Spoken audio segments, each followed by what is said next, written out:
que el maestro Carlos Padilla haya tenido esa intervención inicial, porque da pie, da pauta a recoger parte de las inquietudes de ustedes. El municipio,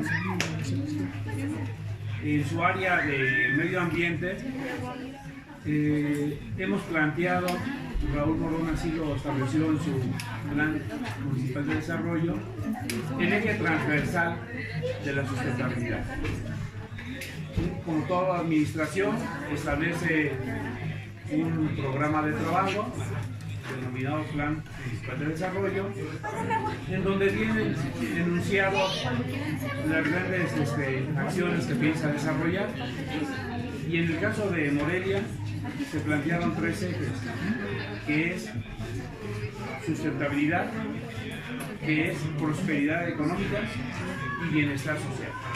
Esos son los 3 ejes. Y a mí me toca, junto con un equipo de trabajo, atender el tema de la cuestión ambiental, de la sustentabilidad. Por la intervención de Carlos y al detectar varias inquietudes específicas del municipio, voy a ajustar la charla para tratar de atender ese interés de ustedes, ¿sí? Y pudiéramos hablar de áreas naturales protegidas como un subtema, podemos hablar de la cuestión de la basura como otro subtema, podemos hablar de la deforestación y reforestación, antagónicos, y el cambio del uso del suelo, ¿sí? Si les parece bien, voy a, en ese orden, ir abordando los temas y tocar aquello que vaya surgiéndoles a ustedes y con plena libertad me puedan cuestionar, si quieren cuestionar. Una área natural protegida se entiende que es un espacio que tiene características que lo hacen singular, lo hacen especial y vale la pena conservarlo. Porque el hombre, la apropiación que ha hecho de la naturaleza, pues lo ha hecho de manera agresiva, lo ha hecho en base a la destrucción. Incluso se planteaba en el pasado cómo vamos a dominar el planeta, vamos a explotar los recursos naturales, o sea, términos un tanto cuanto agresivos, cuando en realidad no es lo mismo explotar que aprovechar. En ese sentido, Morelia cuenta con 8 áreas naturales protegidas, decretadas por el gobierno del estado. O sea, son áreas de carácter estatal. Y cuenta con 2 áreas de carácter voluntario. Una de ellas es donde vive Carlos, en Altos de la Cascada, que es un fraccionamiento ecológico. ¿Sí? Pero bien, las 8 áreas naturales protegidas de Morelia, para que las identifiquemos, está el Cerro de Tunguato. El famoso Cerro de Tunguato, que los de mi generación y más atrás, lo único que veíamos en él era cuando establecían las siglas del candidato que nos iba a gobernar. En la parte alta del cerro, con piedras caleadas, allí aparecía el nombre y los apellidos de la gente que nos iba a gobernar. Un particular, César Arias de la Canal, y la empresa Montemido hacen un intento que ha dado resultados de restauración forestal, y entonces establecen una área de restauración que abarca, en aquel entonces abarcaba como 78 hectáreas, más otras 40 hectáreas que aportó el municipio, y se creó el área natural protegida Cerro de Tunguato, que durante los últimos 20 años ha sido muy exitoso en la recuperación de la vegetación y de la vida silvestre. Allí hay gato montés. En Morelia,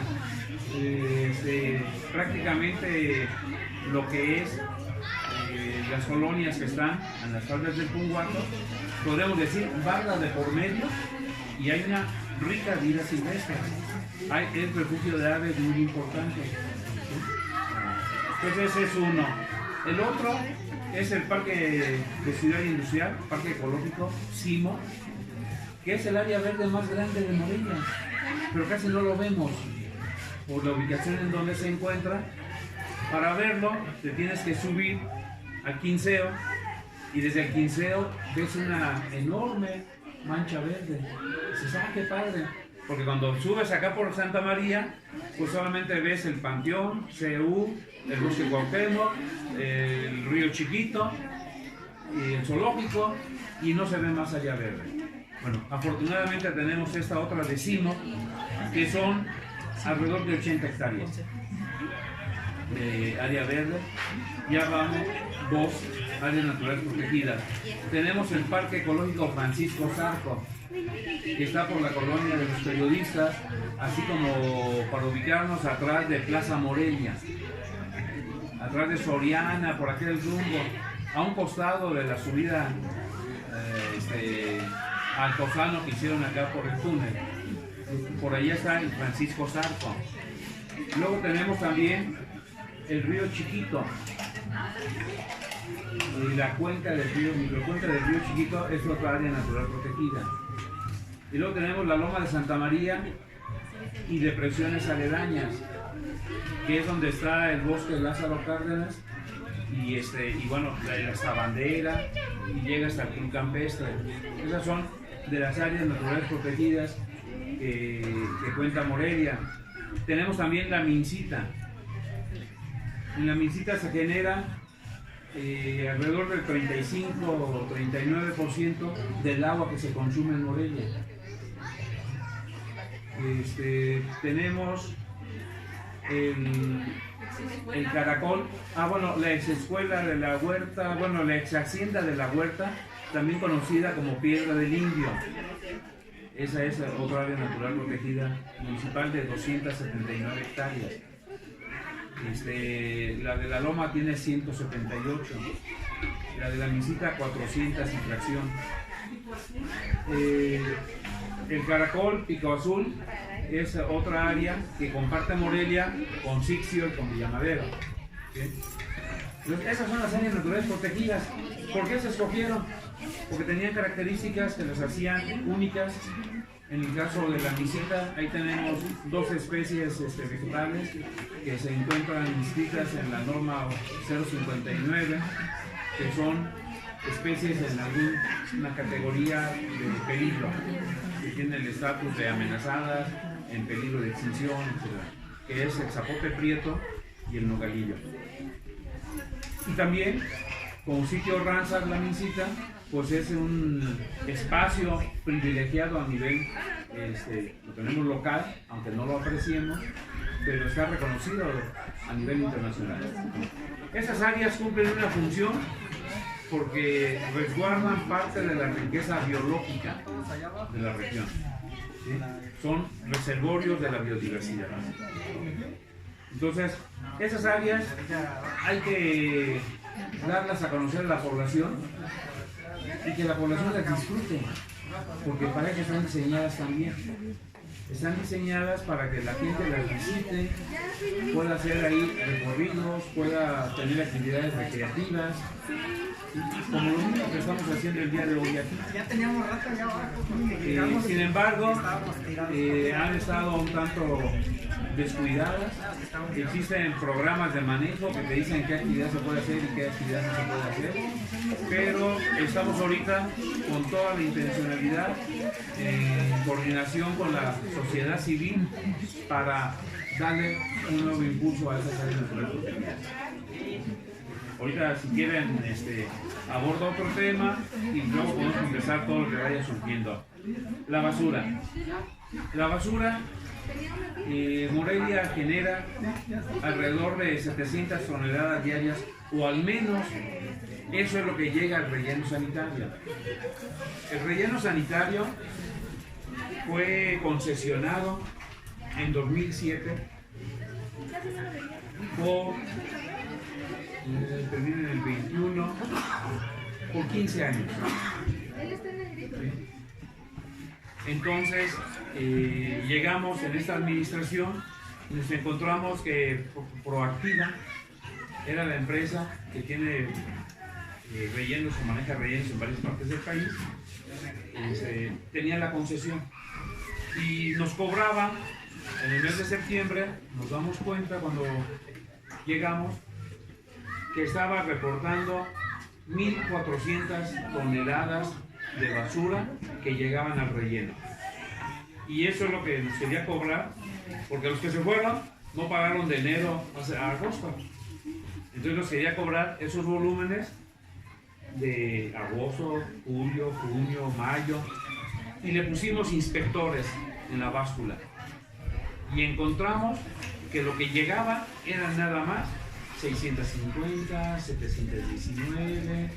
Entonces vimos que había una variación tremenda y estamos revisando la cancelación de la concesión, porque sentimos que se le estaba robando al municipio. Se pagan 173 pesos por tonelada, de cerca de 70 millones anuales, que el municipio paga.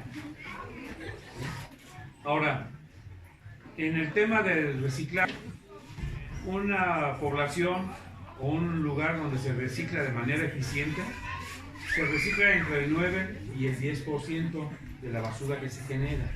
O sea, es lo valorizable. En Morelia, hasta en eso somos ineficientes. Las empresas recolectoras están reciclando alrededor del 4% nada más de la basura que se genera. Y el absurdo, que también señalaba Carlos, es que están cerrando alrededor de 300 toneladas de orgánico por día. No se debiera de estar enterrando, debiera de estarse composteando. Tenemos ya una propuesta, esa orgánica que sale, más los lodos activados que salen de las plantas tratadoras de aguas residuales, que el tapaneo genera alrededor de 75 diarios de lodo. Entonces, con eso, más lo orgánico, hacer una composta, hacer un mejorador de suelo en vías de echar a andar. De esa manera, deberíamos ir cerrando alrededor de 3 toneladas, 300 toneladas, no 700. Los camionetitas que recogen la basura, hay dos tipos de servicio, el municipal y el concesionado. Hay 11 concesiones a uniones de recolectores. Estas 11 concesiones a uniones de recolectores, 10 se agrupan en una asociación y una sola se maneja independiente, que es por parte de Antorcha Campesina. Y las 10 que se manejan de manera, digamos, confederada, adivinen quién es esa. Ha sido 4 veces presidente de Morelia, fue gobernador. Fausto Vallejo preside a las uniones de recolectores de basura. Es un hombre con una gran vocación de servicio, seguramente. Entonces, en esto de la basura son verdaderas mafias. También existen concesiones que tienen una fecha. Primero eran exclusivamente recolectores de basura, ahora ya también modificaron su concesión y ahora se hicieron también recolectores y recicladores. Hay más de 70 centros de reciclaje allí en Morelia y están en condiciones totalmente inadecuadas operando. Ahí debemos de aplicar reglamentos, ahí debemos de sancionar quien no está cumpliendo con las normas ambientales para evitar que sean focos de infección. Eso lo hacemos en la Dirección de Medio Ambiente. Bien, ahora si vamos al tema del agua, ya toqué la mincita. La mincita es increíble que siendo un manantial hermoso, que surte de agua no solo a la población de Morelia, al 40% de la población de Morelia, sino también la industria papelera se estableció en el lugar que se estableció por la existencia de esa manantial. Y ha habido toda una historia de lucha entre la ciudad y la empresa. Incluso hubo momentos que se llegó a clausurar la empresa, pero la legislación ambiental en México ha estado siempre a beneficio del mejor postor. Y tenemos leyes muy buenas, Carlos. Normas oficiales mexicanas excelentes, pero son letra muerta. Se incumplen. Y cuando no pueden incumplirlas, pues las modifican. Es el caso que el agua de la Mincita estaba clasificada como de uso exclusivo para consumo humano, y eso se le modificó y se le quitó que era uso exclusivo para consumo humano y se le dio apertura al uso industrial. Pero en el último de los casos la ley tiene una previsión en donde establece que si la ciudad de Morelia requiere del agua que se está llevando la empresa, se le tendrá que clausurar a la empresa el consumo del agua de la Mincita. Y que ellos tendrán que hacer uso de unos pozos que tienen desde hace muchos años y que nunca los han explotado porque les sale más barata el agua de la Mincita. Entonces por ahí también tenemos algún tema que resolver en ese aspecto. Y tenemos también la presa de Coincio como otra de las fuentes principales de abastecimiento. Y la presa de Coincio da otro 30 y tantos % de lo que se consume en Morelia. Pero es una presa que, si van el día de hoy, no van a ver el agua, van a ver nada más lirio. Está infestado de lirio.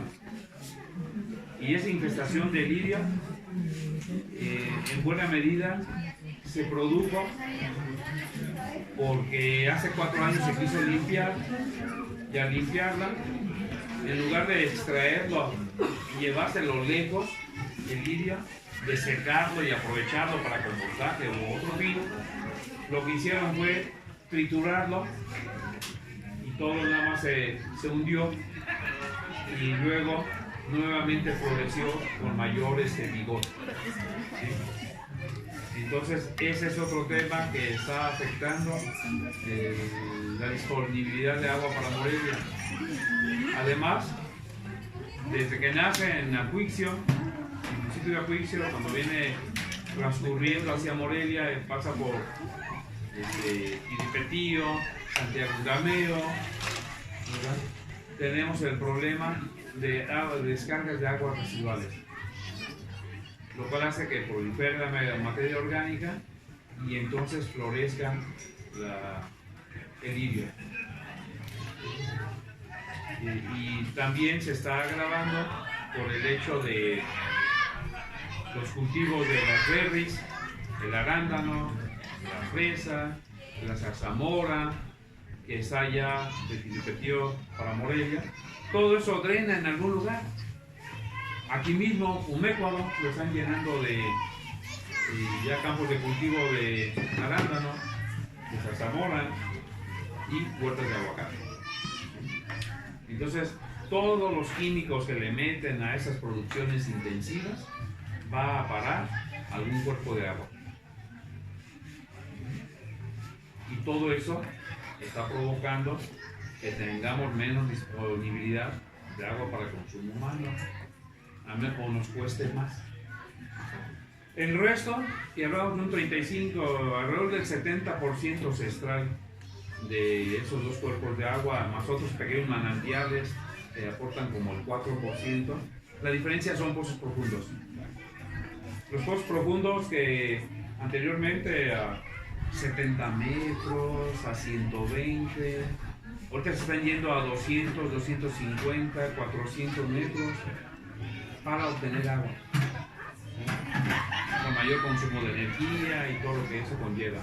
Entonces el panorama no es así tan tranquilo, y menos si le agregamos que las redes de agua de distribución en Morelia Algunas son muy viejas, con más de 60 años en servicio, con unos materiales que no garantizan, ¿verdad?, que sean impermeables, sino que sean rotos.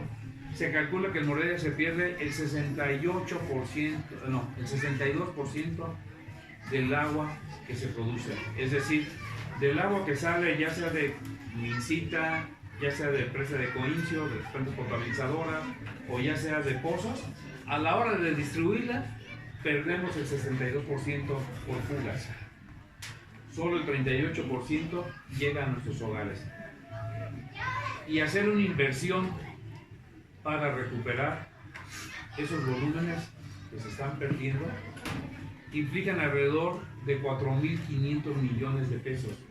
El presupuesto anual de Morelia es de 2.000 millones. O sea, ocuparíamos el presupuesto de 2 años y medio y no gastar en nada más que en eso. Claro, hay soluciones. Tenemos que gestionar, tenemos que buscar los recursos que nos permitan ir atendiendo ese tema, y seguramente no será de golpe y porrazo. Y también debe de tratarse el 100% de las aguas. Ya se mencionó, es doblemente estúpido que el agua residual que sale de Morelia y que va lamentablemente en buena parte por el río Chiquito y por el río Grande, llega a la planta tratadora de aguas residuales en Atapaneo, y hay otra en los San Juan de Ixícuaro. Esas plantas mezclan finalmente el agua tratada con la no tratada y va a parar al mismo lugar. ¿Okay?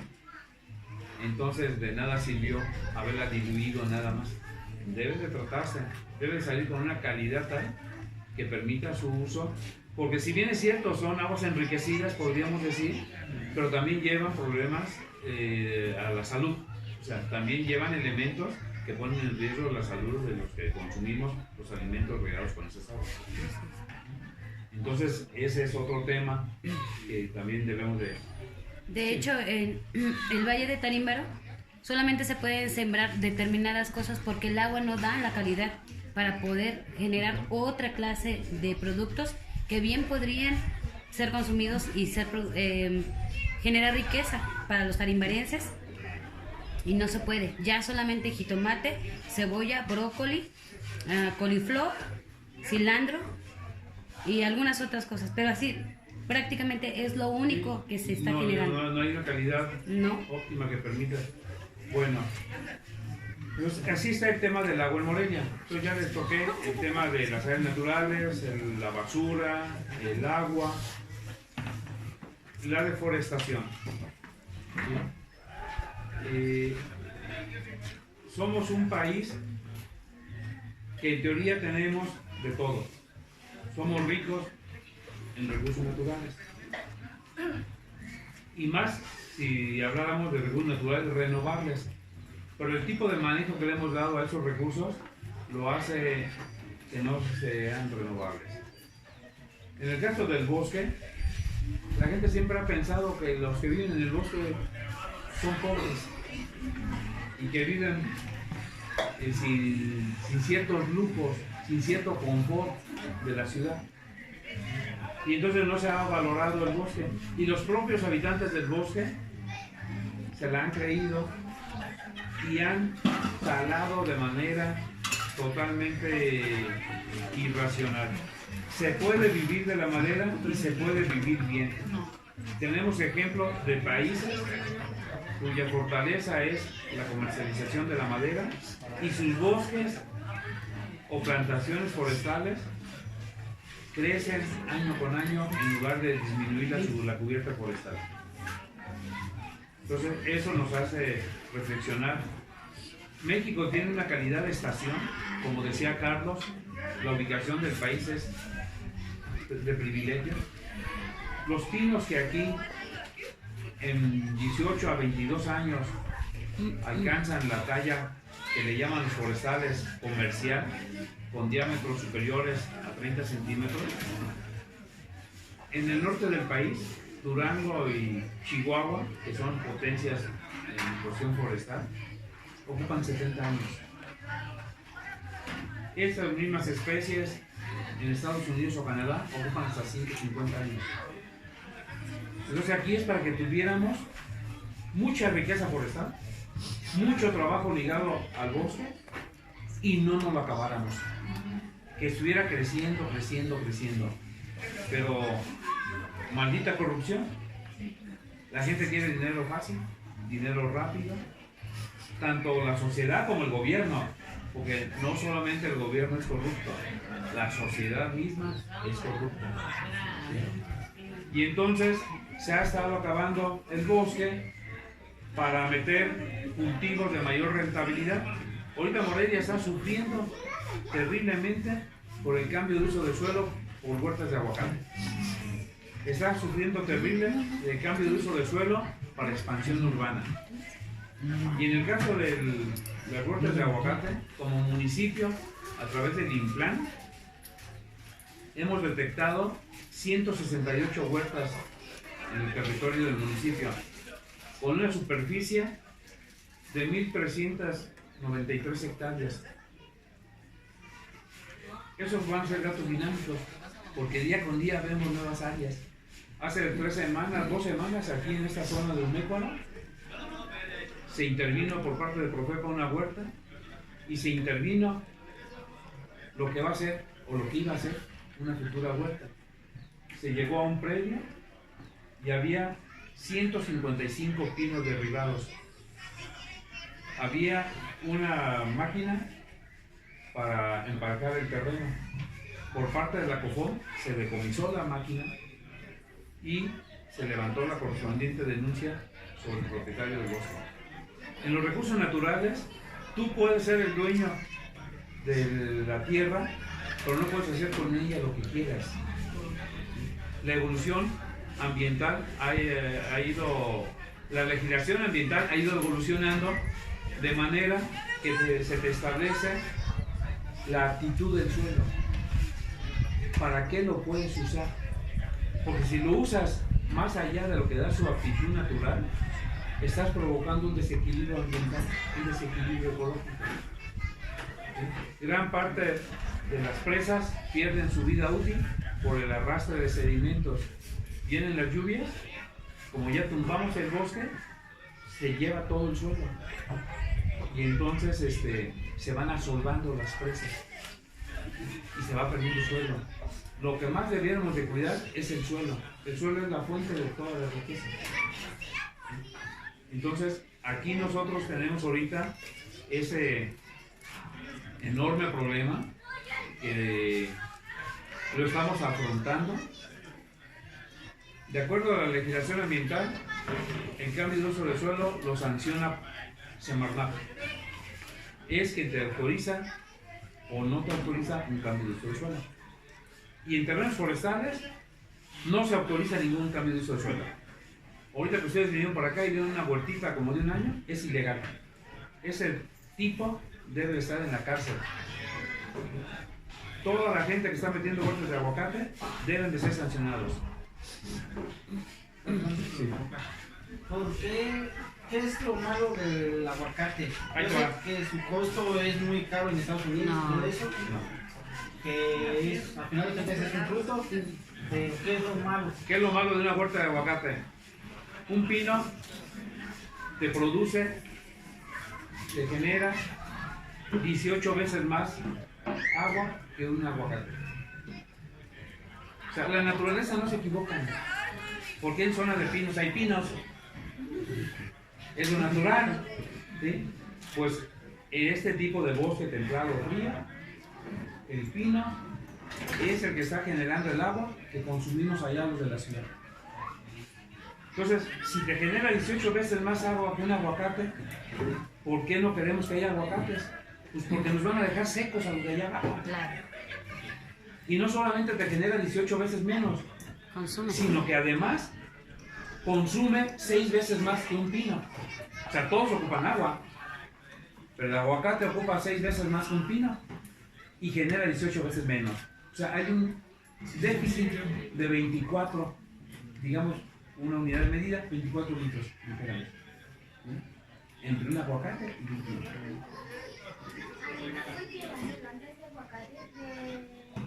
Bueno, utilizan agua y esa agua ya no puede ser procesada bien, ya que por todos los químicos contaminan demasiado el agua.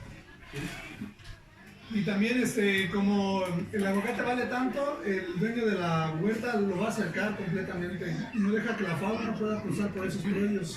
Ya la fauna no puede atravesar, es fácil que la depresen o que la afecten o que quede limitada a ciertas a eso. Porque todas las ellos no liberan pues con una alambre de púa, sino es completamente un búnker, pues, porque vale mucho el aguacate. Y lo que están invirtiendo ellos no quieren que se lo robe pues otra persona. Pero ese es el problema. Ahorita te doy la palabra. Ese es el problema del aguacate. Por eso se dice, en materia de cambio de uso de suelo, en terrenos forestales no se autorizan. En los terrenos forestales, ¿cómo es el ciclo? Empiezan prendiendo el bosque. Provocan un incendio, generan un incendio, arrasan con todo. Al tiempo, 1 o 2 años, se ponen a plantar sus aguacatitos porque ya se quemó cuando ellos lo quemaron. Nosotros decimos que son criminales. La ley forestal establece que para permitirle un cambio de uso de suelo en un terreno forestal incendiado, deben de transcurrir 20 años. Así dice la ley. Si te doy tu permiso dentro de 20 años, siempre y cuando me demuestres que intentaste recuperarlo con su vocación original, que es el bosque. Porque los dueños de un predio incendiado deben de reforestar los dueños. Segundo, no tuviste la capacidad económica o técnica, bueno, lo hacemos a través de programas gubernamentales. Ya hicimos todo lo posible y lo imposible por recuperar el bosque y no se logró. Después de 20 años, ok, ahí hay un permiso para que hagas lo que quieras con él. O para que cambies después de uso de eso. Ya no forestal. Eso es lo que establece la legislación. Además también cuando se hace el cambio de uso de suelo, el aguacate, que yo sepa, solo puede vivir el árbol determinado tiempo. Ya después lo vuelven a quemar y ya ese suelo ya que ni se limpia, ya no se puede plantar ni nada. Mira. Además está el factor monocultivo, que no podemos pasar por alto. Cuando todas las plantas se alimentan de diferentes macronutrientes y micronutrientes. Cuando tú un suelo lo dedicas solo a una variedad, vas a debilitar el suelo tremendamente, lo vas a empobrecer, lo vas a dejar sin nada. Los monocultivos son muy peligrosos. Costa Rica está teniendo un problema muy fuerte con la piña, por ejemplo. Y los argumentos son muchos, don Carlos. Con la otra desventaja que la mayoría, yo los veo muy jóvenes, pero la mayoría ya no conoce el aguacate mexicano de esta zona, que era el criollo, que podías comer con todo y cáscara. Y nos metieron el aguacate Hass, que es el que se vende en todo el mundo, y aquí pegó. El Hass no es de México, es el señor Hass que lo hizo un injerto y no los trajeron para acá. Pero la mayoría ya no conoce el aguacate, el mexicano, el criollo. Entonces estamos inundados de aguacate Hass, pero ya no es el mexicano. Caro y nos dejan el de peor calidad. O sea, nos lo venden como si lo pagáramos en dólares. Y de pésima calidad. Yo he estado en empaques en donde sale el aguacate que es bien cotizado en Estados Unidos o en Europa o Japón. Por aquí nos dejan lo que ellos le llaman la morralla. Y ya lo que no pasa. Y a 60 el kilo. Hace aproximadamente 38 años que salí de la normal y me mandaron a Parcinar, entonces forzosamente tenía que pasar por Guapa y desde, 38 años yo me acuerdo que ya quemaban los bosques precisamente para sembrar el aguacate y yo creo que eso fue desde antes, no hace 38 años. Entonces creo que esto no es un problema reciente. O sea, cada vez que, según en época de... Es reciente en Morelia sí es reciente. Bueno, en Morelia, pero en tiempo de secas, siempre iba uno por la carretera, porque antes pues no había autopista, era el humaderón que no se podía ver, no había visibilidad, y era precisamente por la quema para sembrar el aguacate. El problema ha sido ese, que es tan atractivo el cultivo del aguacate, es tan rentable, que se ha estado invadiendo lugares donde no había aguacate, donde ya se había hecho el daño ambiental en el pasado, pero ahorita está proliferando. Nosotros tenemos registros desde el año 2000 y podemos decir cuántas hectáreas se han ido sumando año por año. En la región de Umécuaro tiene 890 hectáreas, de las 1393 que les decía, aquí en esta región de Umécuaro y Atecuaro tiene 890, ¿sí? Que fueron bosques, que son bosques productivos, que juegan una función fundamental para la cosecha de agua para la ciudad de Morelia, y por eso nos preocupa. El problema es que nos están dejando secos, nos están dejando sin posibilidad, sin viabilidad como ciudad, porque vamos a carecer de agua. Por eso debemos actuar ahorita. Estamos de manera decidida con la Comisión Forestal del Estado desinstalando huertas. Se llega a una huerta y se tumba, ¿sí? Con motosierra, con machete, con hacha, según el tamaño del arbolito que vaya, y lo he visto, cómo llegan y tumban, y además presentan denuncia contra el dueño de la huerta. ¿Qué se hace ya que se tumba? ¿Se vuelve a...? No, pues se está denunciando al dueño para que existe ya una legislación sobre delitos ambientales, responsabilidad ambiental. Entonces a esa gente ya se le aplica, se le levanta una denuncia por un delito ambiental, en donde se establece en el reglamento de esta ley que tiene que resarcir el daño ambiental y tiene que pagar una multa por la afectación que hizo. O sea, todos esos son a lo mejor elementos nuevos que nacieron en el 13, aquí en el país, en el 2013, en Michoacán en 2016. Entonces estamos avanzando, pero aquí debe de haber alternativas para la gente. Tenemos un proyecto, no nosotros, la Unión Nacional de Productores de Resina está impulsando una iniciativa que se llama Ejido Verde. Y Ejido Verde, ahorita que llegamos aquí vimos que estaban resinando pinos. Ejido Verde te establece tu plantación, o llámese tu huerta de pinos, para que los resines. Ellos hacen toda la inversión.